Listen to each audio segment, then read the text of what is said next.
만왕의 왕께서 저 사로잡힌 자 다 구원하시고 잠자유 주셨네.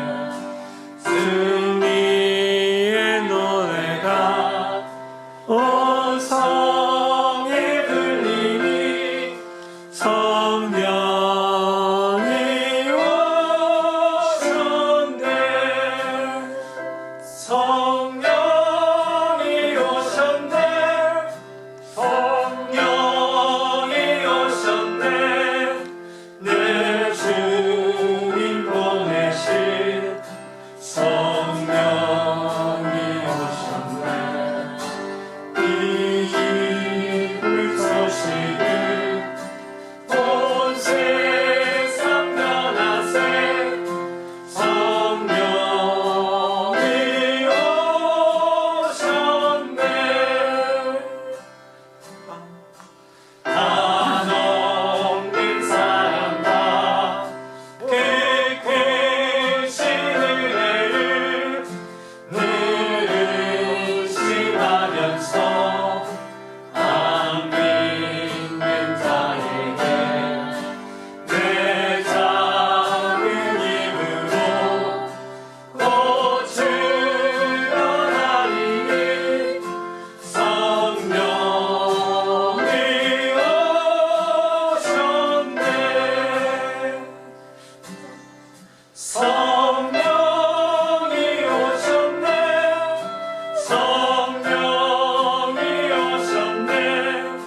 내 주님 보내신 성령이 오셨네. 이 기쁜 소식을 온 세상 전하세. 성령이 오셨네. 성령이 오셨네. 성령이 오셨네. 성령이 오셨네. 내 주님 보내신 성령이 오셨네. 이 기쁜 소식을 온 세상 전하세. 성령이 오셨네.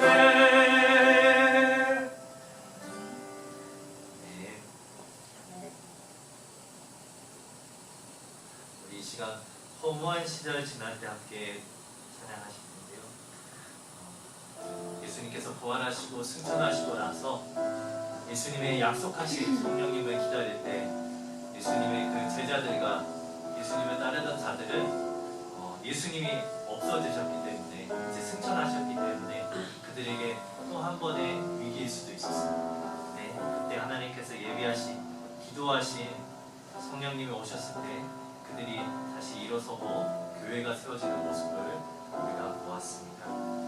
우리 성령이 오셨네 우리 함께 찬양하면서 우리의 삶 가운데 성령님이 충만히 임재하실 때 우리 안에 있는 변화들을 기대하면서 함께 찬양하며 나가겠습니다.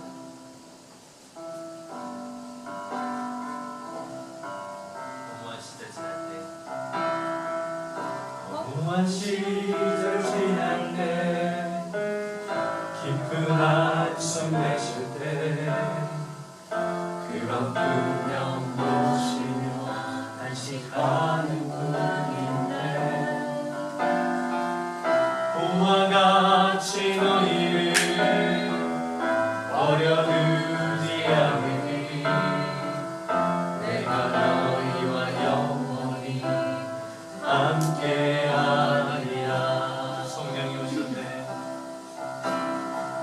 성령이 오셨네. 성령이 오셨네.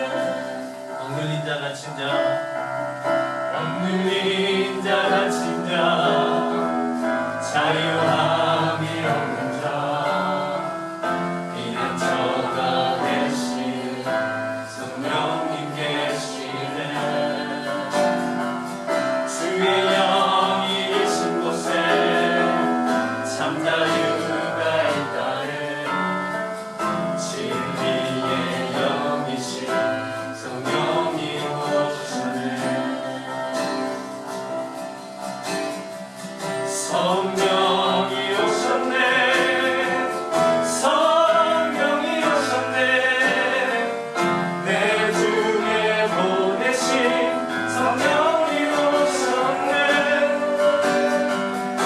우리 인생 가운데 신이 찾아오셔서 그 나라 꿈꾸게 하시네 성령이 오셨네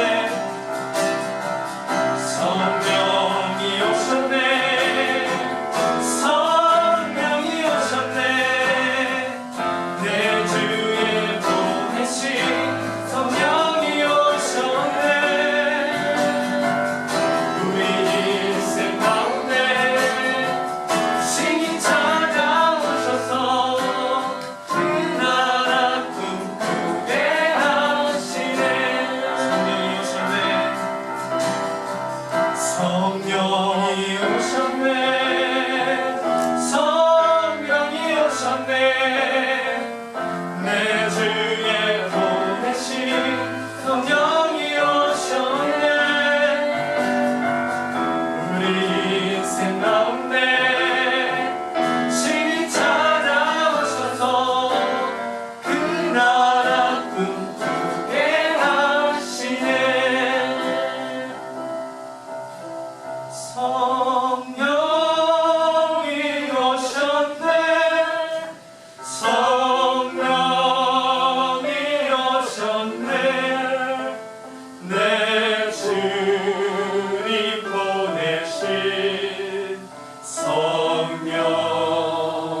오셨네 이 기쁜 소식을 온 세상 변화세 성령이 오셨네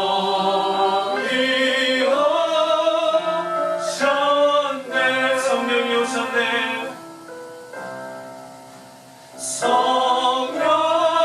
성령이 오셨네 성령이 오셨네 내 주님 보내신 성령이 오셨네 이 기쁜 소식을 온 세상 변화세 성령이 오셨네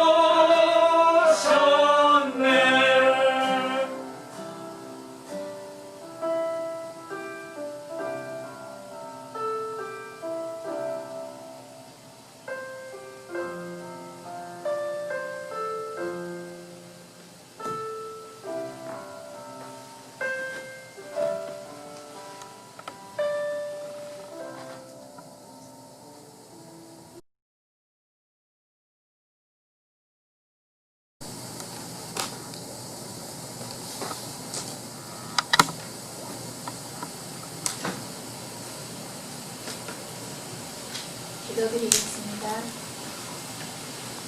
오직 나는 여호와를 우러러보며 나를 구원하시는 하나님을 바라보나니 나의 하나님의 나를 들으시리로다. 만왕의 왕이신 여호와 하나님께 찬양과 영광을 드립니다. 한동안 각처에서 구원자이신 주님을 바라기보다 세상 것에 우선순위가 같은 일상의 것을 고백하오니 긍휼히 여겨주시옵소서. 그럼에도 불구하고 한자리에 모여 찬양과 예배를 허락하심에 감사합니다. 주님 복된 이 시간이 되게 하여 주시옵소서. 열방과 각처에서 주신 사명 잘 감당히 내는 하나님의 백성들에게 영육 강건하게 하여 주시옵소서. 말씀을 전하시는 전도사님과 듣는 저희 모두 은혜의 시간 되게 하여 주시오며 이곳에 세우신 제자교회가 하나님 사랑의 공동체로서 하나님께 영광을 올려드리게 하여 주시오며 앞으로의 모든 시간들 주님께 온전히 부탁하며 예수 그리스도의 이름으로 기도합니다. 아멘.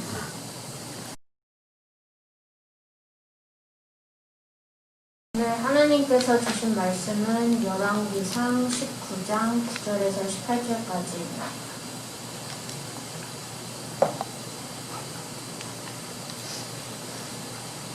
엘리야는 거기에 있는 동굴에 이르러 거기에서 밤을 지냈다.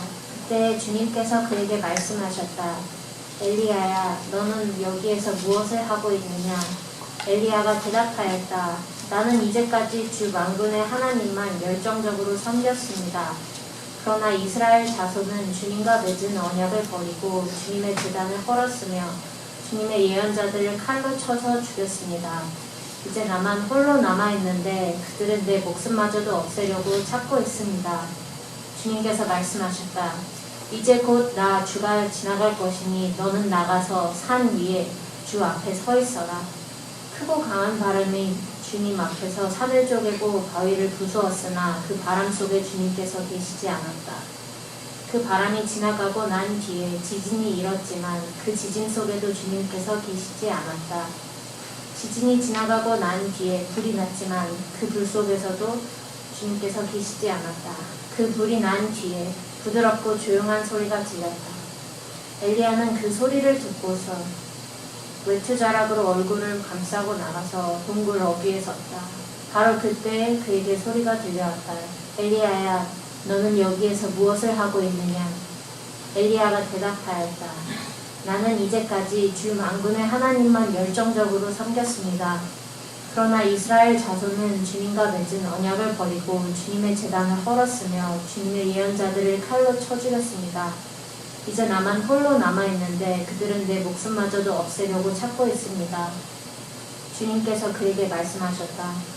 너는 돌이켜 광야길로 해서 다마스쿠스로 가거라. 거기에 이르거든 하사엘에게 기름을 부어서 시리아의 왕으로 세우고 또 nim시의 아들 예후에게 기름을 부어서 이스라엘의 왕으로 세워라. 그리고 아벨므흘라 출신인 사밧의 아들 엘리사에게 기름을 부어서 내 뒤를 이을 예언자로 세워라. 하사엘의 칼을 피해서 도망하는 사람은 예후가 죽일 것이고 예후의 칼을 피해서 도망하는 사람은 엘리사가 죽일 것이다. 그러나 나는 이스라엘에 7,000명을 남겨놓을 터인데 그들은 모두 바알에게 무릎을 꿇지 아니하고 입을 맞추지도 아니한 사람이다.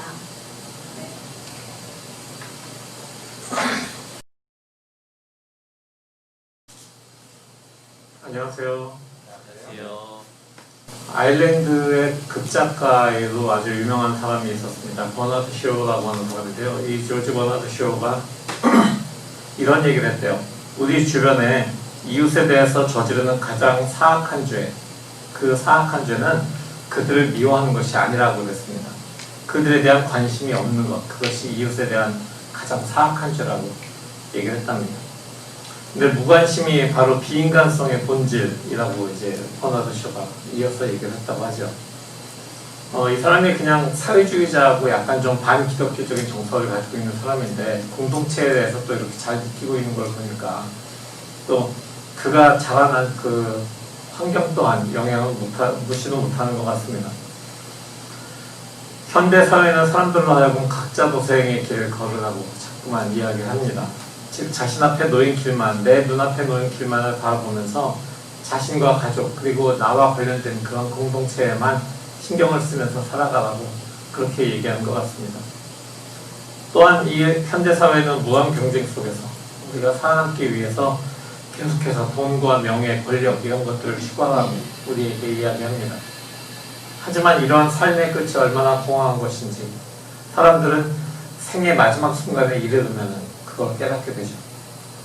그래서 사람들은 스스로 마음을 좀 비우고 금욕도 하고 또 평정심을 유지하는 그런 방법들에 매달리게 됩니다. 근데 사실 그것도 잠깐은 도움이 되는 것 같지만 궁극적인 도움이 되지 않는다라는 것을 깨달으면서 살아가게 됩니다. 사람들은 사회 속에서 관계를 이루면서 살아가는 그런 사람들입니다. 아주 오래전부터 단순한 관심이 아닌 진심으로 돌보는 자세로 그리고 우리 이웃의 삶에 관심을 가지고 사는 그런 사람들이 있었습니다. 아주 오래전부터 있었던 이 사람들을 우리는 뭐라고 부르냐면은 예언자라고 부릅니다. 바로 그런 이웃에 대한 진심으로 돌보는 것, 이웃을 진심으로 관심을 가지고 또 공동체에 관심을 가지고 살아가는 사람들, 그것이 그들의 삶의 의미인 사람들이 바로 예언자이고 엘리야도 바로 그런 예언자 중에 한 사람이었습니다. 예언자들은 자기 자신들이 속한 공동체를 향한 신의 시선을 그들이 알아내고 또 그것을 자신의 삶에서 신의 시선이 어떻게 공동체를 향하고 있는지를 발견하고 그러면서 그것들을 전하는 사람들입니다. 이런 예언자들을 구약성서에서는 로에, 헛제, 그리고 나비 이런 이름으로 부르고 있습니다. 히브리어에서 이런 로에, 헛제, 나비라고 하는 그 단어들은 묻다, 보다, 말하다 라고 하는 그런 의미를 가지고 있어요. 그러니까 예언자는 바로 묻는 사람이고 보는 사람이고 말하는 사람인 것입니다. 그러니까 하늘의 뜻을 묻고 하나님의 뜻을 묻고 그 다음에 하나님의 계시를 선포하는 사람들, 바로 그 사람들이 예언자인 것이죠. 그러니까 뭐 예언이라고 얘기하면 장래에 일어날 일들을 미리 얘기해 주는 것, 뭐 이런 것이 아니라 하나님의 말씀을 맡아서 그 하나님의 말씀을 사람들에게 전하는 것, 이것이 바로 예언자입니다.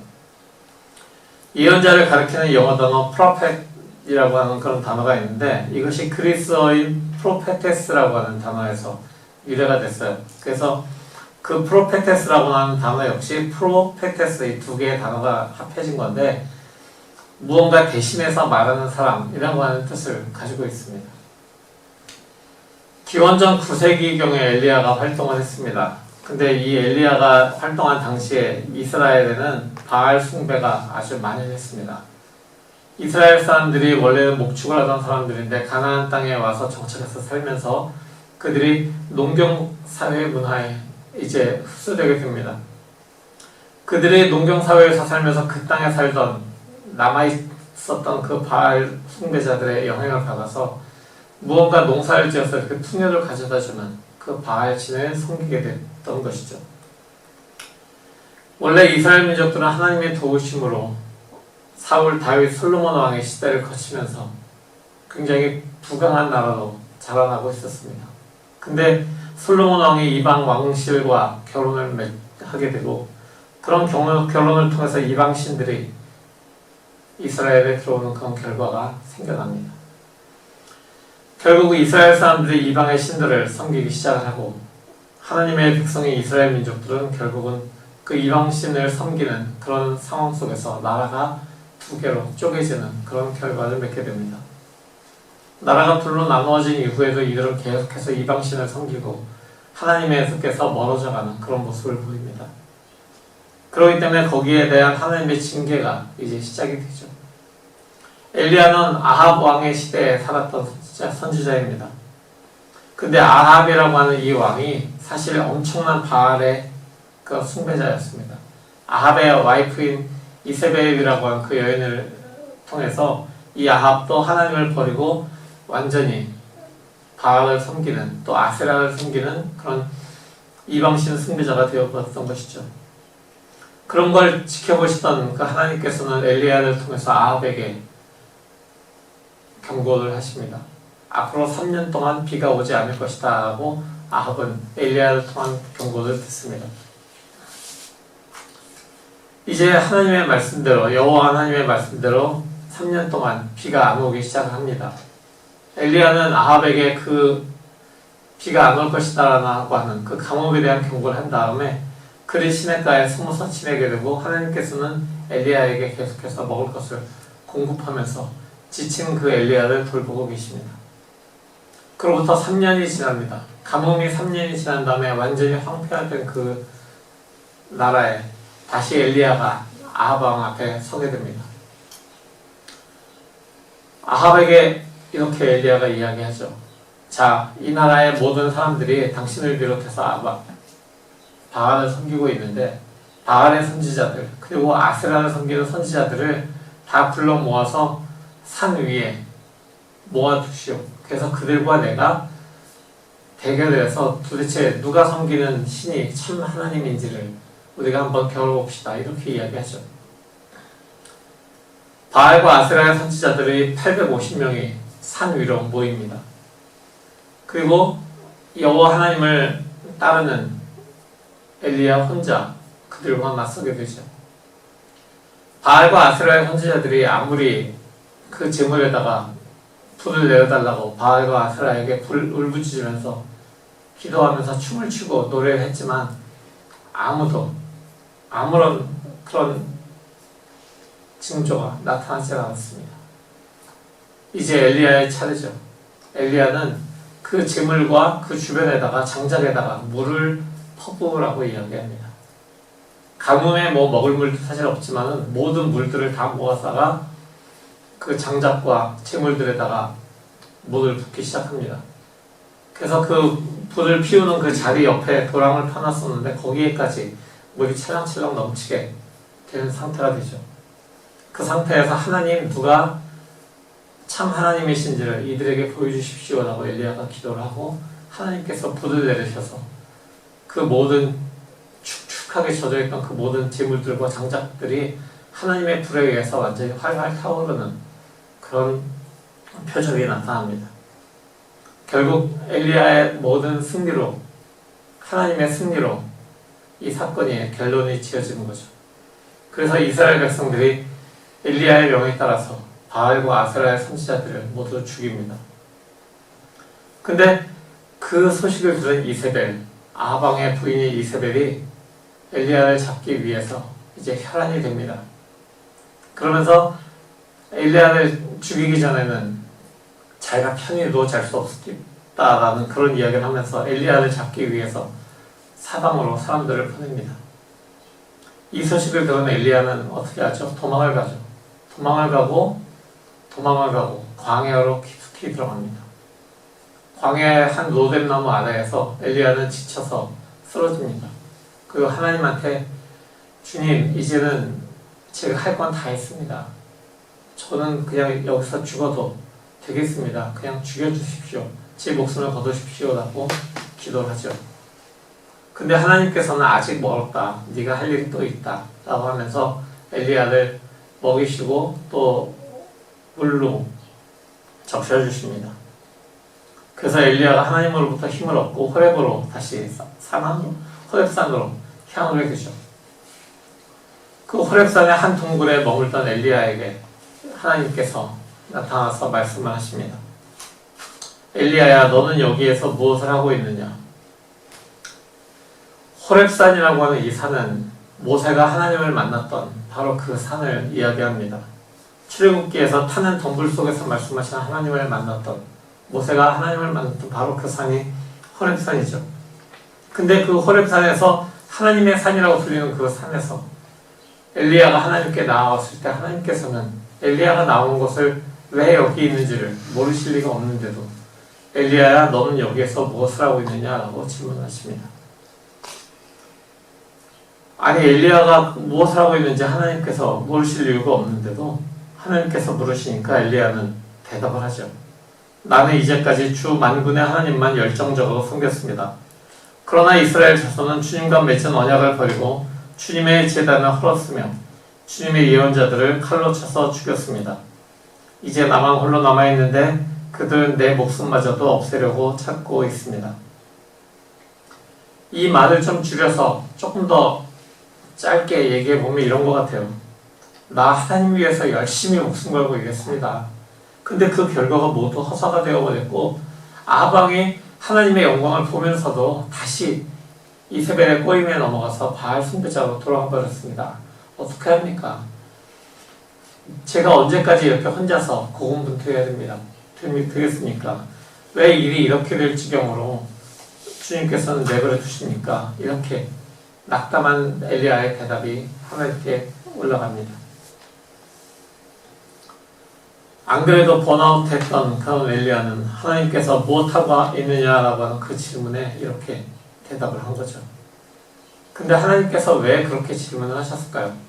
하나님께서는 왜 엘리야가 거기에 있는지를 다 아시면서도 엘리야야, 너는 여기서 무엇을 하고 있느냐? 그 질문을 왜 하셨을까요? 하나님의 그 질문에는 목적이 있었습니다. 하나님께서 말씀하실 때, 특히 하나님의 사람들에게 질문을 하실 때 그 질문은 분명한 목적이 있습니다. 그 질문을 통해서 얻고자 하시는 것이 분명히 있습니다. 그것은 우선 자기 자신을 돌아보게 만드시는 질문입니다. 하나님께서 내가 여기에 있는 그 이유가 무엇이냐라고, 여기에서 뭐 하고 있냐라고 물으신 그 질문은 자기 자신을 돌아보게 합니다.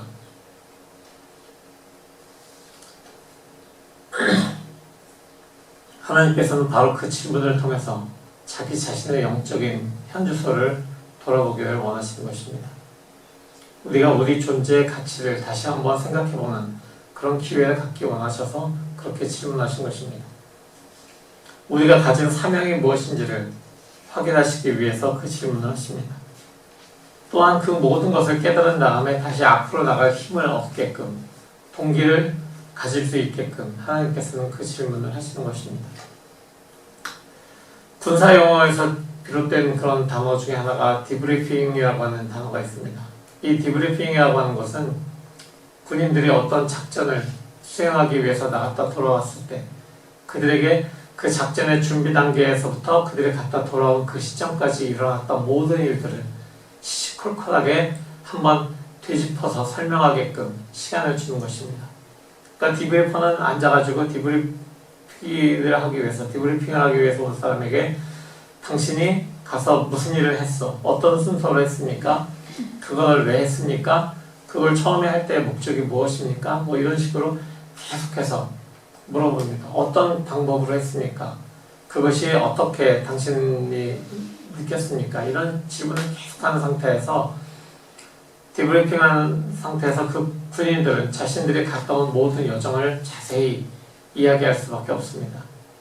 근데 그 디브리핑을 하는 그 목적이 바로 어떤 작전의 성공 실패 여부를 따지면서 그들을 뭐 질책하거나 이렇게 하는 것이 아니라 다른 작전에 사용될 수 있도록, 다른 작전에 이 사람이 나가서 또 작전을 수행하게 될 때 먼저 수행한 그 작전에서 가졌던 어떤 트라우마가 있다면 그런 것들을 다 털어놓으면서 그것을 객관화해서 볼 수 있도록 해주는 바로 그런 것이 디브리핑의 목적입니다.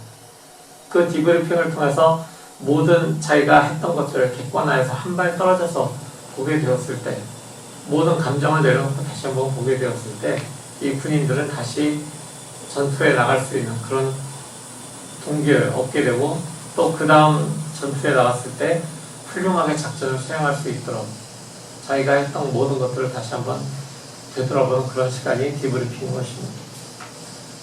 보통 이렇게 조언이나 해결책을 이야기하기 위해서 상담 같은 거 할 때도 끝까지 들어주는 그런 경청이 가장 중요하다라고 상담에서도 이야기를 합니다.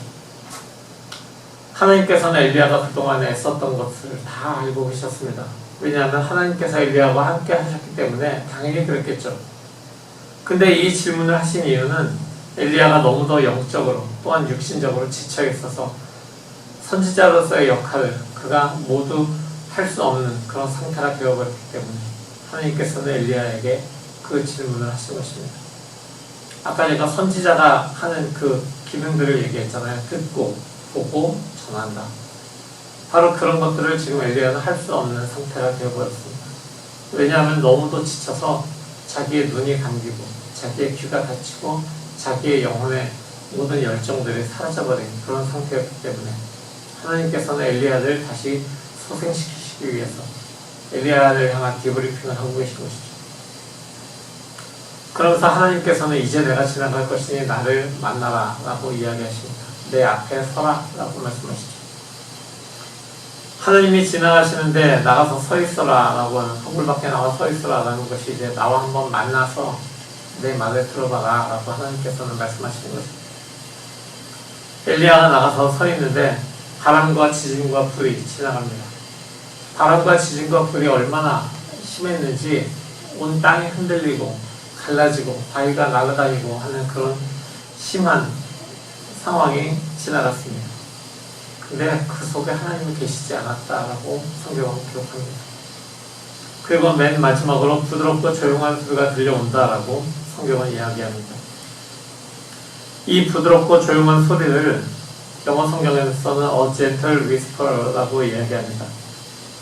또 어떤 영어 성경에서는 A sound of sure silence라고 얘기합니다.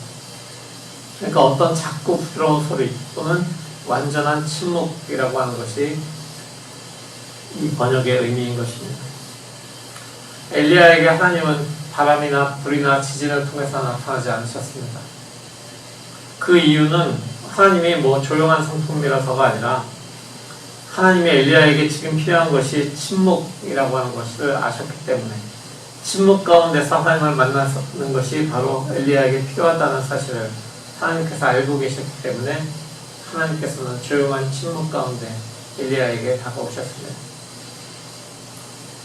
하나님은 항상 우리에게 가장 필요한 것이 무엇인지 알고 계십니다.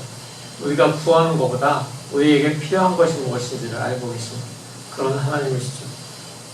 그래서 침묵 가운데서 역사하시고 말씀하시는 하나님을 엘리야가 깨닫기를 바라면서 침묵 가운데서 하나님께서는 나타나셨습니다. 사랑하는 제자교회 성도 여러분, 우리가 살면서 삶에 지치고 또 포기하고 싶고 내 주변에는 아무도 날 도와주는 사람들이 없는 것 같이 그렇게 느낄 수 있습니다. 그때 하나님께서 바람이나 지진이나 불꽃으로 다가오기를 원할 수가 있습니다. 요즘에 이렇게 지치고 포기하고 싶고 도와주는 사람이 없다라고 느끼는 분들이 많을 수도 있습니다. 코로나로 힘든데 거기다가 인종차별도 있고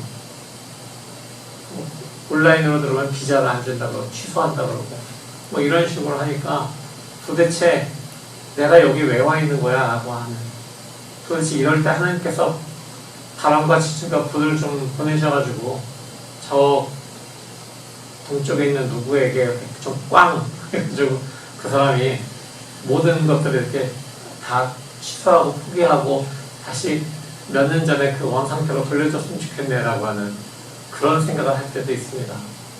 근데 하나님께서는 강력한 권능으로 나타나서 모든 걸 이렇게 다 시원하게 후련하게 해결해 주시는 그런 하나님이면 좋겠지만은, 하나님께서는 우리에게 지금 여기에서 너희가 해야 될 것, 너희에게 필요한 것은 침묵 속에서 나를 만나는 것이다 라고 말씀을 하고 계십니다. 바로 엘리야에게 나타나셨던 것처럼 말이죠. 엘리야도 강력한 하나님의 권능을 경험했던 사람입니다. 아까 이야기한 것처럼 3년 동안 비가 안 오게 자연을 통제할 수 있는 하나님, 그리고 완전히 물로 흠뻑 젖어있는 장작과 재물에 손을 내리셔서 그 모든 것을 태울 수 있는 그런 하나님, 그리고 자기가 지쳐있을 때 심지어 까마귀를 시켜서 땅을 날라다 주어서 먹이셨던 그런 하나님, 그 하나님을 엘리야는 경험을 했습니다. 그런 엘리야에게 또 다른 권능의 하나님, 놀라운 능력의 하나님이 필요한 것이 아니라 지금 지쳐있는 엘리야에게, 완전히 지쳐있는 엘리야에게는 침묵 속에서 만나주시는 하나님이 필요했던 것입니다. 우리 모두 마찬가지입니다. 가장 피곤하고 지쳐있을 때 누군가 나가서 야 나가서 놀자 뭐 이렇게 막 옆에 가져서 으쌰으쌰 해주면 좋으시겠어요. 저는 뭐 다른 분들은 모르겠는데 저는 별로인 것 같아요. 한참 지쳐있을 땐 좀 나도 좀 쉬고 싶고 조용히 있고 싶은데 옆에서 누가 와서 계속 으쌰으쌰 하면은 한편으로는 조금 좋은 면도 있지만 그래도 너무 지쳐있을 때 모든 게 다 귀찮고 힘든 그런 상황으로 빠질 수도 있죠. 그래서 엘리야는 침묵 속에서 하나님을 만나는 것이 그에게 가장 필요한 것, 바로 그것이었고, 하나님께서는 그렇게 엘리야에게 나타나신 것입니다. 하나님의 첫 번째 질문을 통해서 엘리야는 자신을 돌아보게 되었습니다. 하나님의 말씀으로 엘리야를 깨우기 시작하신 것입니다. 근데 오늘 본문을 보면 굉장히 재밌죠. 9절과 10절에 나타났던 것들이 13절, 14절에 똑같이 나타납니다. 글자 하나, 토시 하나 안 틀리고 조사 하나 안 틀리고 똑같이 겹쳐요. 엘리야야, 넌 지금 여기서 무엇을 하고 있느냐로 시작해서 엘리야가 대답하였습니다. 뭐 쭉 나가는 바로 그 내용들이 똑같이 토시 하나 안 틀리고 그대로 반복이 됩니다. 침묵 속에 나타나셨던 그 하나님은 동일한 질문을 엘리야에게 하시고 엘리야는 똑같은 대답을 해나갑니다. 근데 바로 그 질문과 대답 속에서 하나님께서 원하시는 것은 이제 엘리야가 무엇을 해야 될지, 하나님께서 어떤 일을 해나가실 것인지를 엘리야에게 보여주기 원하셨습니다. 엘리야가 잃어버린 삶의 방향을 다시 찾게 하시는 그 하나님의 음성이 두 번째 질문과 엘리야의 두 번째 대답을 통해서 이어지게 되는 것입니다. 엘리야는 혼자서 모든 것을 감당한 것처럼 느낄 수 있었습니다. 그렇지만 하나님께서는 다 계획이 있으셨죠. 하나님의 계획은 엘리야가 아닌 다른 사람들이 아직도 내 계획 속에는 많이 있다라는 것을 엘리야에게 보여주기 원하셨던 것입니다. 이스라엘 백성들이 다시 돌아올 수 있도록 그들을 깨우치시기 위해서 이방의 왕들을 세워나가고 또 엘리야에게 맡기신 일들을 도울 수 있는 사람들, 그것을 이어갈 수 있는 사람들이 있다라고 하는 것을 알려주시기 위해서 이방의 왕들을 내가 가서 기름 부어서 세우고 그리고 바알에게 전하지 않은 7,000명을 내가 남겨두었다. 너의 후계자로는 엘리사라는 사람이 있으니 그에게 기름을 부어서 후계자로 삼아라. 이렇게 하나님께서는 엘리야에게 필요한 것들을, 엘리야의 앞에 사역에 필요한 것들을 공급해 주신 것입니다. 그것이 바로 하나님의 계획이었던 것이죠. 사랑하는 성도 여러분, 삶 속에서 지치고 무력할 때 우리에게 찾아오시는 주님을 만나시기 바랍니다. 바람과 불과 지진으로 찾아오시는 하나님이 아니라 세밀한 음성으로 아주 조용하고 잔잔한 침묵 가운데 세밀하게 말씀하시는 그 주님의 음성을 들으시기 바랍니다. 하나님께서 너는 여기에서 무엇을 하고 있느냐라고 부르시는 그 질문을 통해서 우리 자신을 돌아보고 우리가 이 자리에 서 있는 그 사명들을 우리가 어떤 방향으로 나아갈 것인가를 깨달으시기 바랍니다. 그리고 그 모든 것들을 통치하시고 섭리하시는 하나님이 계심을 믿으시기 바랍니다. 바로 하나님께서 조용하게 말씀해 주신 그 말씀을 붙잡고 나아갈 때 그때 우리가 이 어려움 속에서 하나님의 의지에서 걸어갈 수 있는 그런 힘을 얻게 되는 것입니다.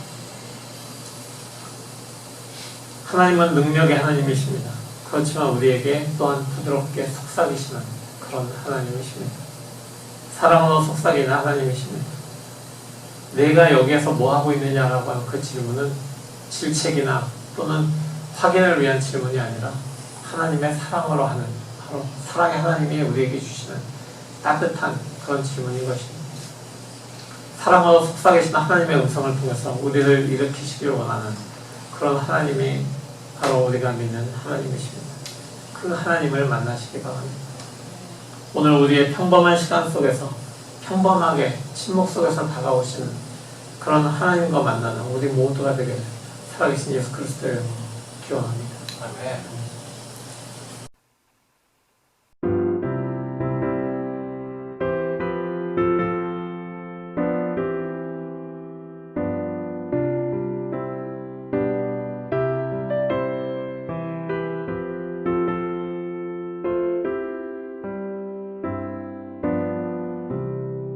내 주 예수 주시는 한없건만 내 주 앞에 이 작은 것 나들이니 주 예수여 내 정성을 받으소서. 주 날 위해 그 귀하신 몸 버리사 이 내 몸을 피값으로 사셨으니 내 생명도 주 예수께 바칩니다.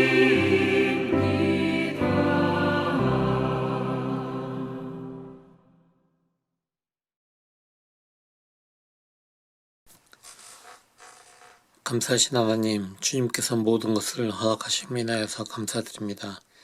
우리의 생명과 우리에게 살아갈 수 있는 환경과 물질을 허락하심이나 해서 감사드립니다. 주님께서 주신 모든 것 우리가 감사드리면서 우리에게 주신 선물의 일부를 다시 주님께 바칩니다. 주님, 이 바치는 작은 물질을 통해서 주님의 나라가 더욱더 확장되게 하시고 비록 작지만 주님의 음성에 귀 기울이기 원하는 많은 사람들에게 귀한 주님의 목소리로 전달될 수 있도록 주님 역사해 주시옵소서. 예수 그리스도의 이름으로 감사하며 기도합니다. 아멘.